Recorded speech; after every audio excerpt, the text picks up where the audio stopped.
కల్వకుంట్ల కవిత రాజకీయ అడుగులు ఎటువైపు? కాంగ్రెస్ వైపు చూసి ఆ తర్వాత కవిత తన సొంత దారి ఎంచుకున్నారా?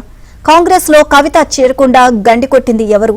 ఇవన్నీ తెలిసే బీఆర్ఎస్ పార్టీ కవితను దూరం పెట్టిందా? కేసీఆర్ కూతురే పార్టీకి నష్టం చేసే పనులు చేశారా? కవితపై చర్యలు తీసుకోకుండా బిడ్డపై కేసీఆర్ ప్రేమ చూపించారా? అసలు కేసీఆర్ కు రాసిన లేఖనే కవితే లీక్ చేశారా?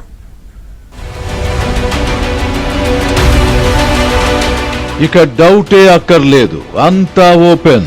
కల్వకుంట్ల కవిత మౌనం వీడారు. మీడియాతో ఇష్టాగోష్ఠిగా మాట్లాడారు. అమెరికా నుంచి వచ్చేలోపు తనపై భయంకరమైన కుట్ర జరిగిందన్నారు. నేరుగా సోదరుడు కేటీఆర్ టార్గెట్ గా తీవ్ర వ్యాఖ్యలు చేశారు.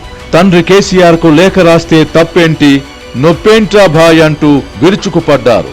పెయిడ్ ఆర్టిస్టులతో తనపై తప్పుడు ప్రచారం చేయిస్తున్నారని మండిపడ్డారు. ఇంటి ఆడబిడ్డపై ఎటు పడితే అటు మాట్లాడడం సరికాదన్నారు కవిత.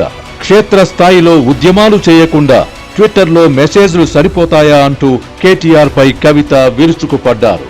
తానసలే మంచిదానని కాదని, నోరు విప్పితే తట్టుకోలేరు అంటూ వార్నింగ్ ఇచ్చారు. తనకు నీతులు చెబుతున్న బీఆర్ఎస్ నేతలు తెలంగాణ ప్రయోజనాలపై దృష్టి పెట్టాలని హితవు పలికారు. కేసీఆర్ నీడలో పనిచేస్తున్న వారు తనపై ప్రతాపం చూపుతున్నారంటూ మండిపడ్డారు. బీజేపీకి బీఆర్ఎస్ ను అప్పగించే కుట్ర జరుగుతోందంటూ కవిత సంచలన ఆరోపణలు చేశారు.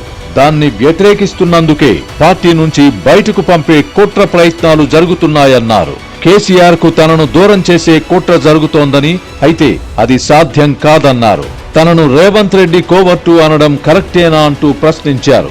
బీఆర్ఎస్ లో బీజేపీ కోవర్టులున్నారని అనుకోవాలా అంటూ కవిత ప్రశ్నించారు. జైలుకు వెళ్లేటప్పుడు పార్టీకి పదవికి రాజీనామా చేస్తానంటే కేసీఆరే వద్దన్నారని ఆమె తెలిపారు.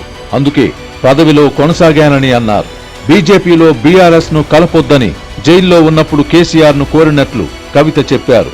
తొందరపాటు నిర్ణయం వద్దని చెప్పినట్లు కూడా వివరించారు. 6 నెలలు కాదు, సంవత్సరాలైనా జైల్లో ఉంటానని తన తండ్రికి చెప్పినట్టు కవిత చెప్పారు. బీజేపీ నేతలకు చెందిన హాస్పిటల్స్ ప్రారంభోత్సవాలకు వెళ్లింది ఎవరో అందరికీ తెలుసని చెప్పుకొచ్చారు. తన లేఖ లీక్ చేసింది ఎవరో తేల్చమంటే తనపై పడి ఏడుస్తున్నారని మండిపడ్డారు.